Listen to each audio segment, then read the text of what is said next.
तो चलिए जल्दी से शुरू करते हैं। आज पढ़ेंगे DI 3 line graph, bar graph, stacked bar graph.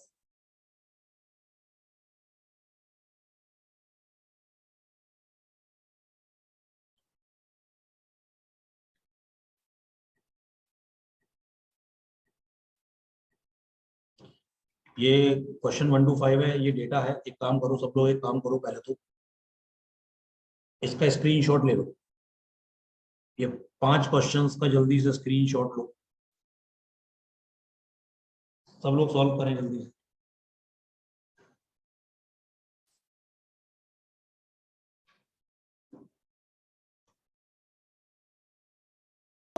सब लोग एक काम करते, चलो देखो करते हैं इसको। देखो ये डेटा क्या देगा। कुछ फैमिलीज हैं ABCDEFGH, उनकी टोटल इनकम क्या है, उनके हाउस होल्ड एक्सपेंसेस और एजुकेशन एक्सपेंसेस, ये सब कुछ गिवन है। एक काम करते हैं, टेबल बना देते हैं। ABCDEFGH फैमिलीज के नाम,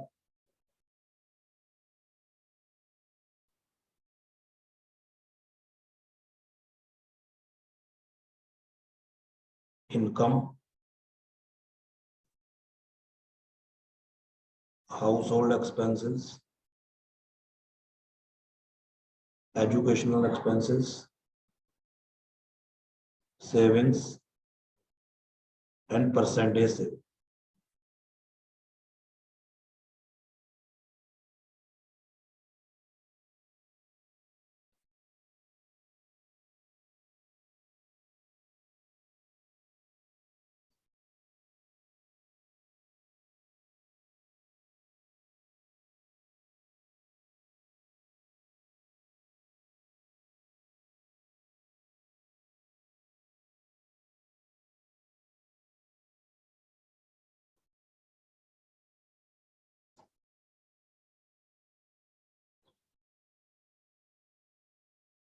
देखिए लिख लेते सब, सभी चीजें टेबल बनाने में 2 मिनट से ज्यादा नहीं लगेगा। This is 20,000। जो ये डॉट्स को कनेक्ट कर रही है लाइन, उनको बोलेंगे इनकम। जो ट्रायंगल्स को कनेक्ट कर रही है वो क्या शो कर रहा है, हाउस होल्ड एक्सपेंसेस। और जो स्क्वायर्स को लाइंस कनेक्ट कर रही है वो क्या है, educational expenses. Income 20,000, 24,000, 22,000, 18,000, 16,000, 26,000, 22,000 and 16,000. Household expenses 14, 12, 12, 10.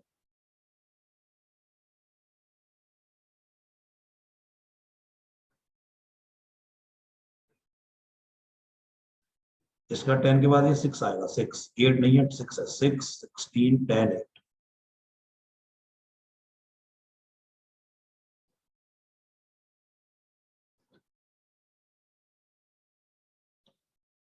Educational expenses 4 8 6 2.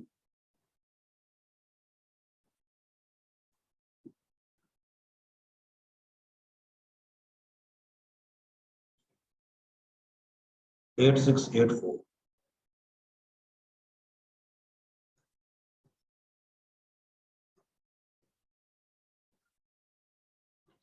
Savings, total income में से टोटल एक्सपेंसेस माइनस हो जाएंगे, तो ये 14 + 4 18।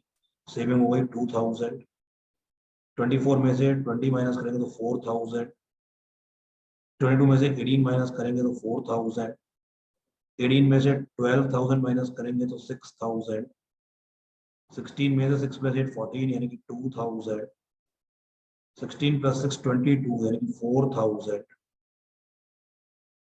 18 तो ये भी 4000। 8 + 4 12 तो ये भी 4000। परसेंटेज सेविंग, तो सेविंग कितना परसेंट है इनकम का, सेविंग अपॉन इनकम, तो 2/20 यानी 10% सेविंग हो गई। 4/24 1/6 16.66% हो गई। 4/22 यानी कि 2/11 1/11 होता है 9.09, तो 2/11 हो गया 18.18%।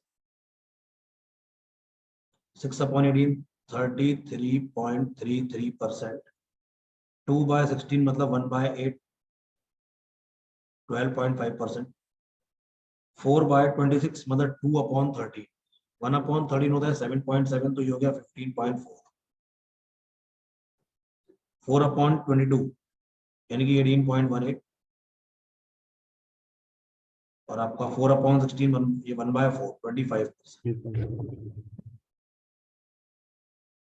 अब इससे आपके सारे क्वेश्चन ऑन द स्पॉट हो जाएंगे। First, for how many families is the ratio of saving to educational expenses more than 0.6?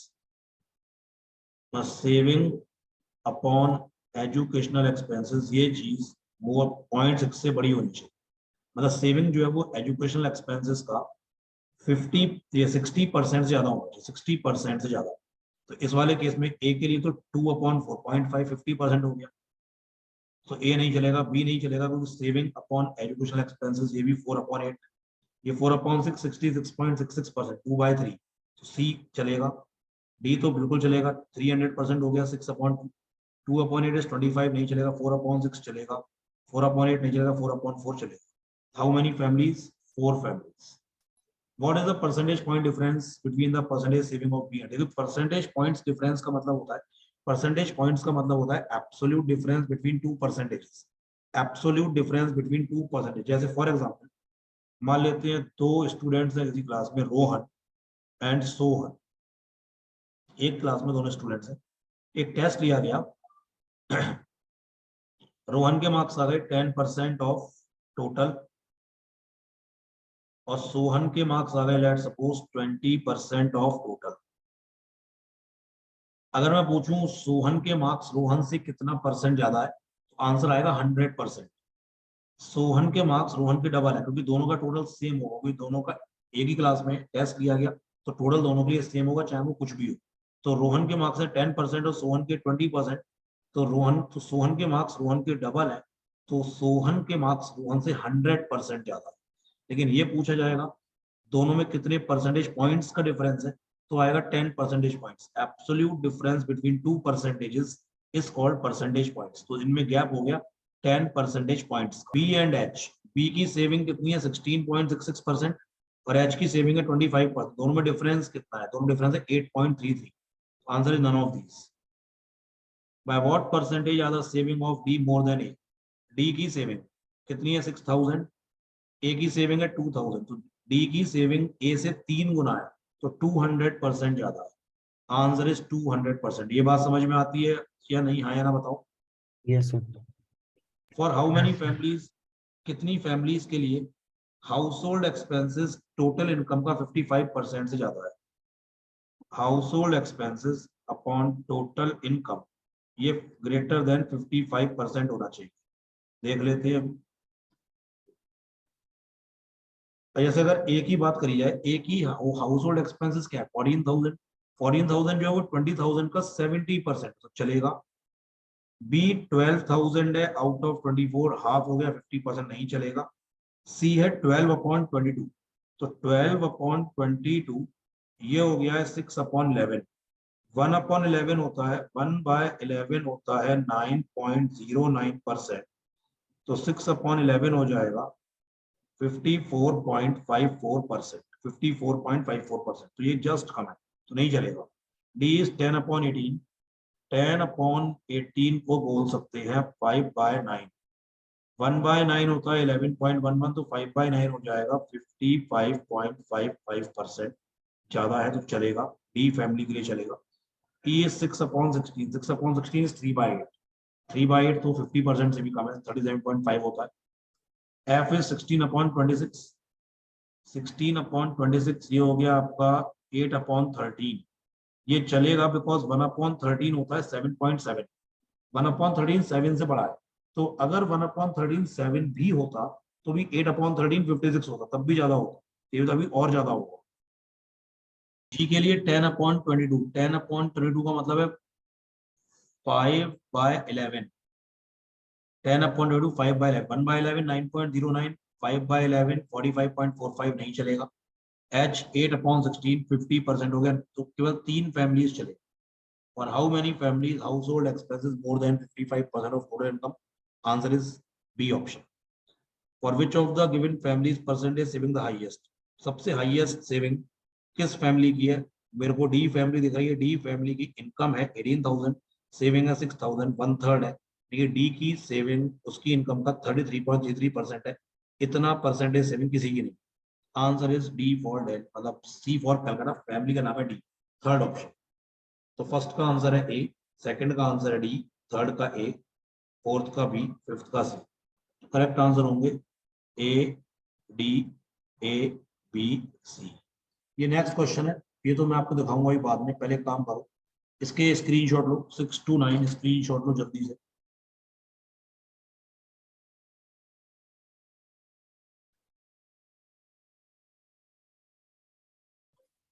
10, 11 इसका भी स्क्रीनशॉट लो। इन दो क्वेश्चंस का जल्दी से आपको स्क्रीनशॉट लेना है।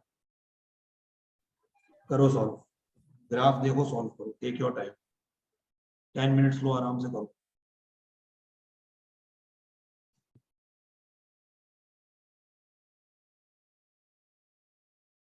देखते हैं, अरे ये दिया क्या, ये समझते हैं, ध्यान दो। Production details of all the products manufactured by XYZ limited. कोई कंपनी XYZ, ईयर 2011, 12, 13, 14, 15, इन 5 सालों में ये कंपनी प्रोडक्ट मैन्युफैक्चर करती है ABCD। मतलब 11 में भी ये चारों प्रोडक्ट बनाती है कंपनी ABCD, 2012 में भी बनाती है चारों प्रोडक्ट, 2013 में भी ये चारों प्रोडक्ट बनाती है, एंड सो ऑन सो। जैसे फॉर एग्जांपल बात अगर करी जाए 2011 में प्रोडक्ट सी के कितने यूनिट्स है? 7,000। प्रोडक्ट सी के कितने यूनिट्स बना रही है कंपनी? 7,000। 2011 में अगर बी की बात करें तो बी आप देखिए 6,000 के जस्ट ऊपर है, तो आप इसे 6,100 बोल सकते हैं, दिस इज 6,100। और 2011 में ए कितना हो जाएगा? ए हो जाएगा 4,800, तो ये 5,000 से थोड़ा नीचे है, तो आप इसे 4,800 बोल सकते हैं। तो मैं बोल सकता हूँ कि 2011 में प्रोडक्ट ए के कितने बन रहे हैं? 4,800, बी के 6,100, सी के 7,000, और डी की बात करी जाए तो ये हो जाएगा 5,400, 5,400। ऐसे ही अगर मैं 2012 की बात करूं तो ए हो जाएगा आपका 4,100, बी हो जाएगा 5,400, सी हो जाएगा 6,000, और डी हो जाएगा 4,900। 13 की बात करें तो ए हो जाएगा 5,100, बी हो जाएगा 4,100, सी हो जाएगा आपका 6,200, और डी हो जाएगा 5,100। 14 में डी हो 14 में ए हो जाएगा 5,200, सी हो जाएगा 4,200, बी हो जाएगा 4,200, सी हो जाएगा 6,300, और आपका डी हो जाएगा 5,100। इस तरह से आप डेटा देख सकते हैं। क्वेश्चन देखते हैं अब। In how many of the given years, ऐसा कितने सालों में हुआ है कि production of D as a percentage of B more than 80% but less than 120? D as a percentage of, देखो D as a percentage of B का मतलब है डी अपॉन बी।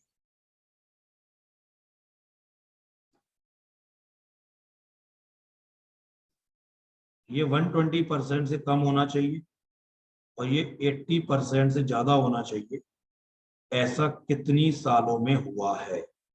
तो आपको हर साल का चेक करना पड़ेगा। देखो 2011, 2012, 2013, 2014, 2015। 11 में डी कितना है? 5,400, और बी कितना है आपका? 6,100। देखो ये नंबर इस कैटेगरी में आएगा क्योंकि नीचे जो 6,100 है इसका 10% होगा 610, आप 600 मान लो। तो अगर मैं 6,100 में से 600 माइनस करूंगा तो जो वैल्यू आएगी वो 90% आएगी। और अगर मैं 6,100 में से 1,200 माइनस कर दूंगा, यानी मैं 20% माइनस करूंगा, तो जो वैल्यू आएगी वो 80% की वैल्यू आएगी। तो 6100 में से अगर मैं 1200 माइनस करता तो आएगा 4900। 5400 उससे ज्यादा है, तो 5400 जो है वो 80% से बड़ा होगा। तो यानी कि ये 2011 में ऐसा होगा। 2012 देखिए, 2012 में डी कितना है, डी आपका हो जाएगा 4900 और ए कितना, और सॉरी ये इसमें बी कितना हो जाएगा, बी हो जाएगा आपका 5400। अगेन सेम लॉजिक, 5400 का जो 10% होगा 540। तो अगर मैं 5400 में से 540 माइनस करूंगा तो 90% आएगा, यानी कि ये तो बल्कि उससे ज्यादा ही है। मतलब 540 इसमें से माइनस करूंगा, इस नंबर में से 540 माइनस करूंगा तो आएगा 4860। ऊपर अगर 4860 होता तब भी 90% होता, उससे ज्यादा है, तो 90% से ज्यादा है। तो यानी कि 2012 में भी ऐसा हो रहा है। कैसा हो रहा है कि D as a percentage of B इस रेंज में आ रहा है। 2013 देखिए, 2013 में डी कितना है, डी आपका हो जाएगा 5100 अपॉन में बी, बी हो जाएगा आपका 4100। ये नहीं होगा क्योंकि 4100 और 5100 में गैप है 1000 का, जबकि 4100 का 20% होगा 820, बिकॉज 4100 का 10% होगा, 4100 का 10% होगा 410, तो 20% हो जाएगा 820, 820। तो मैं 4100 में अगर 820 भी ऐड करूंगा तभी मैं 5100 पे नहीं पहुंचूंगा। तो ये ज्यादा है, मतलब ये इस रेंज में नहीं आ रहा है। तो 13 में ऐसा नहीं हो रहा। 14 देखिए, 2014 में डी कितना है 5100 और आपका बी कितना है, बी हो जाएगा 4200। अब यहाँ हो जाओ, यहाँ पे बात बन जाएगी क्योंकि इसका 10% होगा 420, तो इसका 20% हो जाएगा, इसका डबल 840, 840। तो अगर मैं 4200 में 840 ऐड करूंगा तो मैं पहुंच जाऊंगा 5040 पे, मैं पहुंच जाऊंगा 5040 पे। तो ये भी नहीं होगा, ये उससे ज्यादा है, ये इस रेंज में नहीं आ रहा है। 4200 में अगर मैं 840 ऐड करूंगा तो आएगा 5040, जबकि ये ज्यादा है। तो 2014 में भी ऐसा नहीं हो रहा है। 2015 देखिए, 2015 में डी कितना है, डी आपका हो जाएगा 5800 और आपका बी कितना है, बी है 5000। ये हो रहा है क्योंकि 5000 का 20% होगा 1000। 5000 में अगर 1000 ऐड करूंगा यानी कि 6000 आ जाएगा, ये उससे कम है। यानी अगर ऊपर यहाँ पे 6000 होता तो 120% होता, उससे छोटा है। तो 3 सालों में ऐसा हो रहा है, 2011, 2012 एंड 2015। ये बात सबको समझ में आती है। तो ऐसा कितनी सालों में हो रहा है, 3 सालों में हो रहा है। क्या हो रहा है, D as a percentage of B जो रेंज दी है उसमें आना चाहिए। तो इस क्वेश्चन का आंसर हो गया है 3 ईयर्स। ठीक है, तो 6 का आंसर हो गया 3 ईयर्स। अगला देखो 7, in which of the following years was the absolute change in total production of XYZ over that of previous year the highest? देखो ये बताना है आपको कितने सालों, कौन से साल में एब्सोल्यूट चेंज लास्ट ईयर से हाईएस्ट हुआ है। मतलब तरीका अगर करा जाए सही बात, तो आपको 2011 का टोटल करना है, 2012 का टोटल करना है, 2013 का टोटल करना है, 2014 का टोटल करना है, 2015 का टोटल करना है और फिर डिफरेंस देखना है। मतलब जैसे आप 2011 का टोटल करेंगे पूरा, 2012 का टोटल करेंगे, 2013 का टोटल करेंगे, 2014 का टोटल करेंगे और 2015 का टोटल करेंगे। ये डिफरेंस देखेंगे, ये डिफरेंस देखेंगे, ये डिफरेंस देखेंगे, ये डिफरेंस देखेंगे। जिस साल में ये डिफरेंस सबसे ज्यादा होगा वही आंसर होगा। तो वो चेंज आएगा सबसे ज्यादा 2015। मतलब ये डिफरेंस सबसे ज्यादा होगा इन चारों। एक तरीका तो ये है, लेकिन इस तरीके में थोड़ी प्रॉब्लम है, आपको सारे करने पड़े। थोड़ा ध्यान से सुनना, जरा ध्यान से सुनना जरा। क्या देखो, ये 2012 की चारों बिल्डिंग, 2012 की ये चारों बिल्डिंग,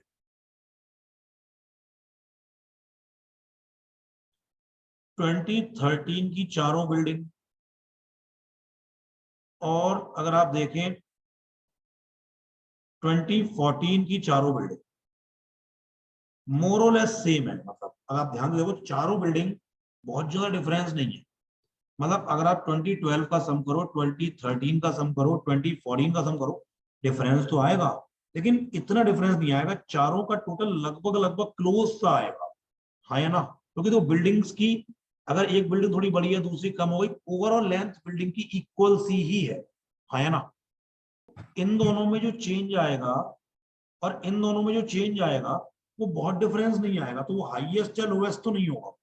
मतलब वो तो हमको ज्यादा देखना था, यानी कि आपको, आप ये तीनों का ना करके आपके पास ये कर लो, आप 11 की चारों बिल्डिंग का सम कर लो और 15 की चारों बिल्डिंग का सम कर लो, तो यानी कि या तो आंसर 11 से 12 में होगा, या तो आंसर 11 से 12 होगा, या फिर 14 से 15 होगा। ये मैं श्योर हूं, बीच के तो आंसर नहीं होंगे। ये बात समझ में आती है? इसमें आप चेक कर सकते हो आप एक बार 11 का, लेकिन आप इसमें भी आपको थोड़े बहुत सम करने पड़ेंगे। 11 का करना पड़ेगा, 12 का करना पड़ेगा, 13 का मत करो, 14 करो, 15 करो, बस डिफरेंस केवल इन दोनों का ही चेक करना है। 13 का तो कुछ मत करो चेक, 11 का सम करो, 12 का करो, 14 करो, 15 करो, फिर ये डिफरेंस चेक करो और ये डिफरेंस चेक करो। इसमें डिफरेंस ये वाला बड़ा आ जाएगा, तो आपको बीच के दो डिफरेंस चेक नहीं करने पड़ेंगे और 13 का सम भी नहीं करना पड़ेगा, इतना आप टाइम बचा सकते हो। तो 6 का आंसर आएगा, 6 का आंसर आएगा बी फॉर बैंगलोर, 7 का आंसर आएगा डी फॉर दिल्ली। सबको समझ में आ रहा है? क्वेश्चन नंबर 8 देखो, 8, in the year 2014 37.5% of the production of D was export. मतलब 2014 में डी के टोटल प्रोडक्शन का 37.5% एक्सपोर्ट कर दिया गया और ratio of total units exported of D to that of A was 5:6। और डी का जो एक्सपोर्ट हुआ और ए का एक्सपोर्ट हुआ है वो 5:6 में है। तो ये बताना है एक एक प्रोडक्शन का कितना परसेंट एक्सपोर्ट हुआ है, बात 2014 की हो रही है। देखो बात हो रही है 2014, पहले करते हैं बेसिक तरीके से, फिर देखेंगे शॉर्टकट। डी कितना है 2014 में? डी कितना है? 5100, 5100। और ए कितना है? 5200। डी का एक्सपोर्ट कितना हुआ है? 37.5%, 3/8 ऑफ 5100, ये डी का एक्सपोर्ट होगा। बेटा ये नंबर कुछ तो आएगा, मैं सॉल्व नहीं कर रहा। अच्छा बेटा अभी बात बताओ, डी का एक्सपोर्ट और ए का एक्सपोर्ट 5:6 में थे, तो ये अगर 5x होगा तो ये 6x होगा। 5x की वैल्यू 3/8 ऑफ 5100 ये होगी। तो यहां से x की वैल्यू कुछ तो आएगी, समझ में आ रहा है कि नहीं आ रहा है? तो 6x भी आ जाएगा ना, फिर x आ गया तो 6x भी आ जाएगा। ये पूछा है a का एक्सपोर्ट 6x हो गया, वो a के प्रोडक्शन का कितना परसेंट था, यानी 6x अपॉन 5200 इंटू 100। तो 0000 कैंसिल है, 6x जो भी आएगा आपको डिवाइड करना पड़ेगा 52 से, ये आंसर आपका होगा।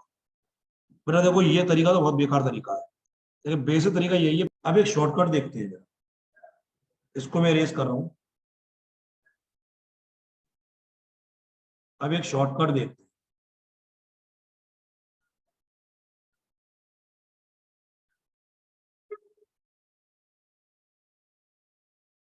यार डी और ए लगभग लगभग इक्वल है, लगभग लगभग, मतलब ए जो है वो डी से 100 तो ही ज्यादा है, ए डी से 100 ही तो ज्यादा है।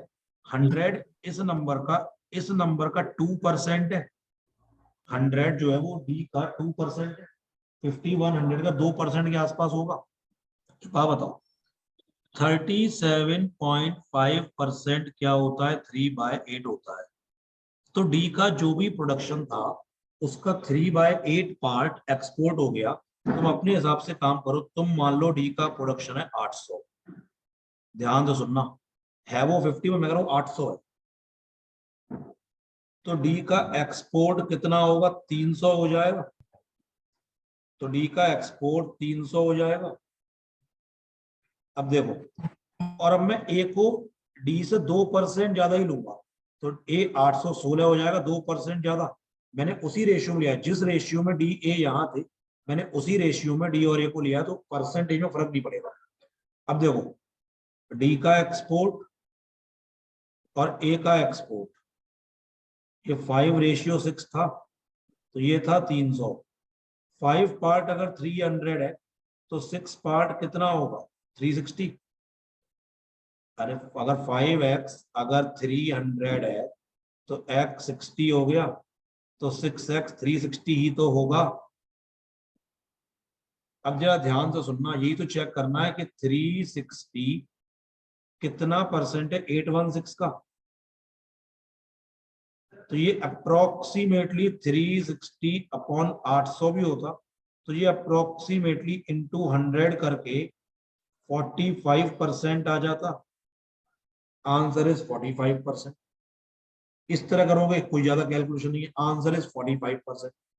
तो इस वाले क्वेश्चन का आंसर है बी, इसका आंसर है डी, इसका आंसर है B. From 15 to 16, 15 to 16 production of B decreased by 40% and production of every other product increased by 35%. B का प्रोडक्शन 40% कम हो गया और B के अलावा जितने भी प्रोडक्ट्स हैं A, C, D, उन तीनों का प्रोडक्शन 35%, 35%, 35% बढ़ गया। जब तीनों अलग अलग 35, 35, 35% बढ़ेंगे तो तीनों का टोटल भी 35% बढ़ेगा। तो ये बताना है बी कितना परसेंट था 2016 में टोटल। देखते हैं, देखो दो तरीके बताऊंगा। 2015, 2016, यहाँ पे बी कितना था 5000, ये लगा 5000, ये 40% कम हो गया तो ये हो गया 3000। ए सी डी तीनों अलग अलग 35% इंक्रीज हुए तो इनका टोटल भी 35% इंक्रीज होगा। तो तुम तो ए प्लस सी प्लस डी देख लो जरा। देखो ए है आपका 7100, आप तो 7000 मान लो, 100 कहीं और बढ़ा देंगे, ये 7000, ये 7000, 14 और ये हो गया 58। तो 100 बढ़ाएंगे क्योंकि यहाँ 100 कम करा था तो 59, तो 6000 मान लो, फर्क नहीं पड़ेगा।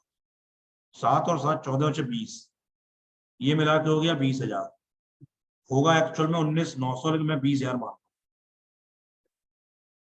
ये 35% इंक्रीज हो गया है तो ये कितना हो गया 27,000, क्योंकि 20,000 का 35% कितना होगा 7,000, तो 27,000 हो गया। यानी कि 2016 ये 2016 में ये टोटल चारों मिला के कितने हो गए 30,000। 2016 में चारों मिला के कितने हो गए 30,000। उसमें बी कितना है 3,000, तो बी जो है 3,000 आउट ऑफ 30,000 कितना परसेंट 10% हो गया। ये 1/10 पार्ट है तो ये 10% हो गया, तो यानी कि बी टोटल का 10% होगा। ये बात समझ में आती है। बट तो ये भी तरीका बहुत अच्छा मैं ही मानता हूँ। तो यहाँ तो ये तरीका अच्छा लग रहा है आपको क्योंकि यहाँ नंबर्स आपके फेवर में है, ये लवेबल, ये बहुत ही लविंग नंबर्स है। एंड में 5,000, 3,000, 20,000, 27,000, 30,000, 3,000, बड़े सिंपल नंबर्स है। अभी नंबर्स अगर टफ होते, मान लो 20,000 की जगह भी होता, 20,000 की जगह अगर अभी होता 22,689, 22,689, तो शायद आप ये कैलकुलेशन करना नहीं चाहते। पहले बताओ चाहते कि नहीं चाहते, ये बताओ। नहीं चाहते। मैं क्या कह रहा हूँ समझ में आ रहा है कि नहीं, पहले ये बताओ। आ रहा है। Yes, sir. यहाँ तो ये तरीका अच्छा लग रहा है आपको क्योंकि ये लविंग नंबर्स है। अब एक शॉर्टकट देखते हैं, देखो ध्यान दो। यहाँ पे 2015 में बी कितना है 5,000 और चारों मिला के कितने हैं A plus B plus C plus D, ये थे 20,000 और 25,000, चारों मिला के 25,000। तो यानी कि बी जो है वो 20% ऑफ टोटल है। 5,000 जो है वो टोटल का 25,000 का 20% ही तो होगा। अब देखो तुम अपने हिसाब से चलो, 2015 में तुम टोटल चारों को मान लो मिला के 100, तो इसके अकॉर्डिंग बी कितना हो गया बी 20 हो गया। ये नेक्स्ट ईयर 40% कम हो गया तो ये 12 रह गया। ए प्लस डी, जब बी अगर 20% है टोटल का तो ए प्लस सी प्लस डी, इसकी वैल्यू 80 होगी और ये नेक्स्ट ईयर 35% बढ़ गया तो ये 108 हो गया, बिकॉज 80 का 10% होता है 8, 10% होता है 8, तो 30% हो जाएगा 24 और 5% हो जाएगा 4, तो 35% ऐड करके आ गया 28, 80 में 28 ऐड कर देंगे 108 आ गया। अब अगर टोटल देखा जाए नेक्स्ट ईयर चारों का तो वो आ गया 120, उसमें बी कितना है 12, तो 12 120 का 10% ही तो होगा, 12 इज नथिंग बट 10% ऑफ 120। ये तरीका बहुत अच्छा है बिलीव मी, लेकिन वहां पे क्योंकि नंबर्स आसान थे तो इसलिए फर्क नहीं पड़ा, अदरवाइज नंबर्स टफ होते ना। ये तरीका बहुत बढ़िया है, तो क्योंकि मैंने रेशियो वही रखा है, बी टोटल का 20% था तो मैंने टोटल को अपने हिसाब से लेके बी को 20% ही रखा है, तो कुछ फर्क आएगा नहीं। चलो, विच of the following statements is definitely, कौन सा स्टेटमेंट हमेशा ट्रू है? देखो यहाँ पे नीचे 3 स्टेटमेंट लिखे हैं, फिर 4 ऑप्शन है। पहला ऑप्शन देखो, ये क्वेश्चन मैंने आपको थोड़ा कुछ अलग तरह से सोचने की वजह से दिया था। कैसे देखो, option A only second statement is true, second option है only first statement is true, third option है both one and second are true, मतलब both first and second statements, और लास्ट ऑप्शन है second and third both statements are true. अब तुम देखो जो second वाला स्टेटमेंट है, जो सेकंड स्टेटमेंट है वो 3 ऑप्शन में आ रहा है, तो क्यों ना पहले सेकंड स्टेटमेंट को चेक कर ले, क्योंकि अगर सेकंड स्टेटमेंट गलत हो गया तो तीनों ऑप्शन बिल्कुल रिजेक्ट हो जाएंगे और एक आंसर ऑटोमेटिक हो जाएगा ऑप्शन नंबर बी, मतलब only first statement is true. By chance सही हो गया फिर और भी चेक करने पड़ेंगे, तो पहले बार सेकंड स्टेटमेंट देखते हैं। For all the years put together, for all the years put together the production of the product D was highest when compared to other products। सभी सालों का मिलाकर देखा जाए तो डी हाईएस्ट है जब सबसे कंपेयर करें तो। देखो हर साल डी की बिल्डिंग सी से छोटी है, यहाँ डी सी से छोटा है, अगर मैं इन दोनों में कंपेयर करूं, इन दोनों में तो डी सी से छोटा है, यहाँ पे डी सी से छोटा है, यहाँ डी सी से छोटा है, यहाँ डी सी से छोटा है, यहाँ डी सी से छोटा है। तो जब हर साल में डी इंडिविजुअली सी से छोटा है तो टोटल सबका मिला के डी हाईएस्ट तो नहीं हो सकता ना, तो सेकंड स्टेटमेंट तो वैसे ही गलत हो गया, गलत हो गया है, तो ये वाला स्टेटमेंट जब गलत हो गया है तो आंसर ये हो गया 11। देखो 11, if the cost of production per unit of products A B C D, देखो जो प्रोडक्ट ए है, बी है, सी है और डी है, कॉस्ट पर यूनिट,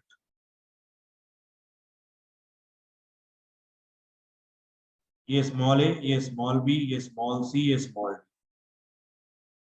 मान लेते हैं यूनिट्स प्रोड्यूस्ड, ए की मान लेते हैं नंबर ऑफ यूनिट्स ए बनी है, बी की मान लेते हैं बी बनी है, सी की मान लेते हैं सी बनी है, डी की मान लेते हैं डी बनी है। तो जो टोटल कॉस्ट होगी, जो ए की टोटल कॉस्ट होगी वो होगी ए इंटू ए, बी की टोटल कॉस्ट होगी बी इंटू बी, सी की टोटल कॉस्ट होगी सी इंटू सी और डी की टोटल कॉस्ट होगी डी इंटू डी। आपको ये बताना है ऐसा कम से कम कितने सालों में हुआ है, कम से कम कितने सालों में ऐसा हुआ है, क्या हुआ है। Total cost of A and D together, मतलब ए प्लस डी डी, ये बड़ा होना चाहिए बी एंड सी टुगेदर से, बी प्लस सी। ऐसा कितने सालों में हुआ है कम से कम, ये बताना। और एक रिलेशन और गिवन है, D greater than B greater than A greater than C, ये स्मॉल एबीसीडी का दी कॉस्ट, मतलब डी की कॉस्ट बी से बड़ी है, बी की कॉस्ट ए से बड़ी है, ए की कॉस्ट सी से बड़ी है। एक बात बताओ, ये रिलेशन हमको गिवन है, डी बी से बड़ा है, अगर मैं वो साल देखूं, वो साल जहां डी का प्रोडक्शन बी के प्रोडक्शन से बड़ा हो, तो मैं श्योर शॉर्ट कह दूंगा डी का एक यूनिट की कॉस्ट बी की एक यूनिट की कॉस्ट से बड़ी है, पर डी का प्रोडक्ट महंगा है बी से और डी का प्रोडक्शन भी ज्यादा है, तो डी की जो टोटल कॉस्ट आएगी डी डी वो पक्का बड़ा होगा बी से। ये मान लो इक्वेशन 1। ये देखो, अब इसमें देखो यार, स्मॉल ए स्मॉल सी से बड़ा है, यानी कि मैं वो वाले साल देख लूं जहां ए का प्रोडक्शन सी के प्रोडक्शन से बड़ा हो, तो मैं श्योर श्योर कह सकता हूँ कि small A into capital A पक्का बड़ा होगा small C into capital C से। मानते हो? इसे इक्वेशन 2 बोल दो। 1 और 2 को ऐड करना, 1 और 2 को ऐड करेंगे तो यही तो इक्वेशन आएगी। मुझे क्या देखना है? मुझे ये देखना है डी की बिल्डिंग बी से बड़ी होनी चाहिए और ए की बिल्डिंग सी से बड़ी होनी चाहिए। ये दोनों सेटिस्फाई होनी चाहिए। कम से कम कितने सालों में ऐसा हुआ है? अगर किसी मतलब कोई इनमें से कोई एक सेटिस्फाई होगा तो नहीं चलेगा, क्योंकि minimum possible number of year का मतलब क्या है? कम से कम कितने सालों, मतलब श्योर श्योर, मतलब डी की बिल्डिंग बी से बड़ी होनी चाहिए, ए की बिल्डिंग सी से बड़ी होनी चाहिए। देखते हैं जरा। पहले 11 देखो, 11 क्या डी की बिल्डिंग बी से बड़ी है? नहीं है, डी की बिल्डिंग बी से छोटी है। ये है बी, ये है डी। जब जब यहाँ पे डी की बिल्डिंग बी से छोटी आ गई तो दूसरा चेक ही मत करो। अगले में भी ये है बी और ये है डी, तो डी बी से छोटा आ गया। यहाँ पे डी बी से बड़ा है, डी बी से बड़ा है, लेकिन ए बी सी से बड़ा होना चाहिए जो कि नहीं है, ये भी नहीं होगा। यहाँ पे डी बी से बड़ा है लेकिन ए सी से बड़ा नहीं है, ये भी नहीं होगा। यहाँ पे डी बी से बड़ा है और ए सी से जस्ट बड़ा है, जस्ट बड़ा है, तो यहाँ पक्का ऐसा होगा ना? 2015 में पक्का ऐसा होगा। तो कम से कम 1 साल, मिनिमम 1 ईयर, कम से कम 1 साल तो ऐसा होगा जहाँ पे total cost of production of A and D together will be more than total cost of production of B and C together. Answer आएगा, आंसर मिनिमम 1 साल तो ऐसा होगा ही। वो साल कौन सा होगा? 2015 होगा। और इसकी भी स्क्रीनशॉट लो, इसके 5 क्वेश्चन है, इसका भी स्क्रीनशॉट लो और ये अभी करो। 12 to 16 अभी करनी है, करो सॉल्व।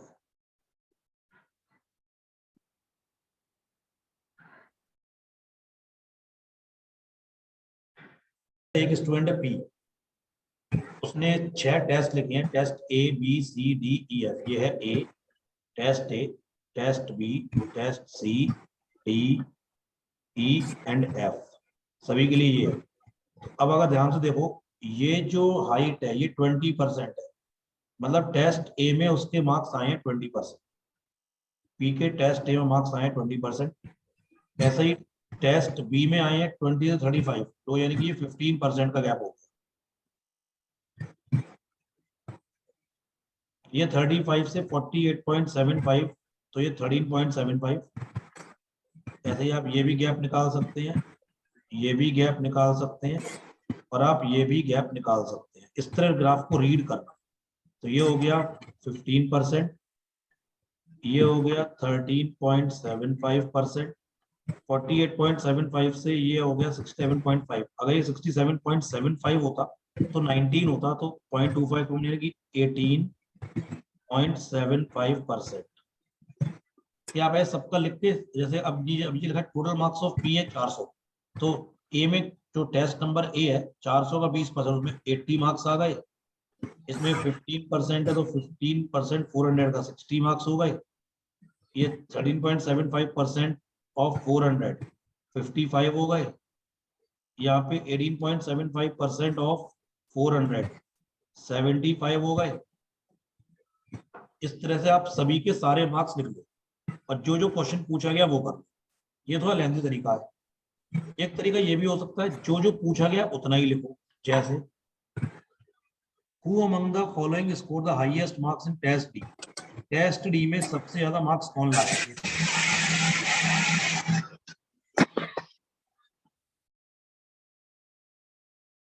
टेस्ट डी में सबसे ज्यादा मार्क्स कौन लाया ये देखते थे। टेस्ट डी कौन सा है? देखो ये वाला, ध्यान देना। तो टेस्ट डी ये वाला है, ये वाला है, ये वाला है और देखो ये वाला है। देखो ध्यान से देखना यार, पी और क्यू के लिए बेस सेम है, मतलब पी और क्यू के टोटल मार्क्स 400 हैं। तो पी और क्यू में मैं श्योर शॉट हूं ये बड़ा है, क्यू बड़ा है। पी और क्यू में क्यू की लेंथ ये बड़ी है, तो यानी कि परसेंटेज वाइज क्यू बड़ा होगा तो, और बेस सेम है तो क्यू पी से बड़ा होगा टेस्ट डी में, ये बात समझ में आती है, क्योंकि यहाँ पे आएगा 18.75% और यहाँ पे आएगा 43.75 से 65 है, तो 21.25। एक बात बता दो, ये 21.25% है 400 का, और ये 18.75% है 400 का, तो ऑब्वियस सी बात है यही बड़ा होगा। ऐसा ही आर और एस के लिए बेस सेम है 375, तो यही बड़ा होगा आर, है ना। कंपेयर करना है क्यू एंड आर में, देखो ध्यान से सुनना, ये भी क्यू ही बड़ा आएगा क्योंकि ये 21.25% है और ये 44 से 61, ये आपका हो गया 17.33%। तो ये चीज है 21.25% और ये है 17.33%, और ये बड़े नंबर का है। ये 21.25% और 17.33% का बेस अगर सेम होता तब भी क्यू बड़ा होता। ये तो 21.25% किसका है, 400 का, और ये किसका है, 375 का, तो ऑब्वियसली बात है क्यू ही बड़ा होगा, कुछ करने की जरूरत ही नहीं है। तो टेस्ट डी में हाईएस्ट मार्क्स किसके आएंगे, क्यू के आएंगे। तो इस तरह से भी आप कर सकते हैं।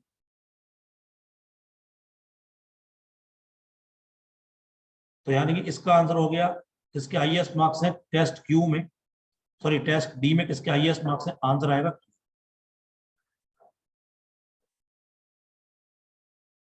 तो एक बार पहले घर पे करना, एक बार तुम्हारे पास क्वेश्चंस आ गए हैं, तुम्हारे पास डेटा भी है, एक बार पहले करना,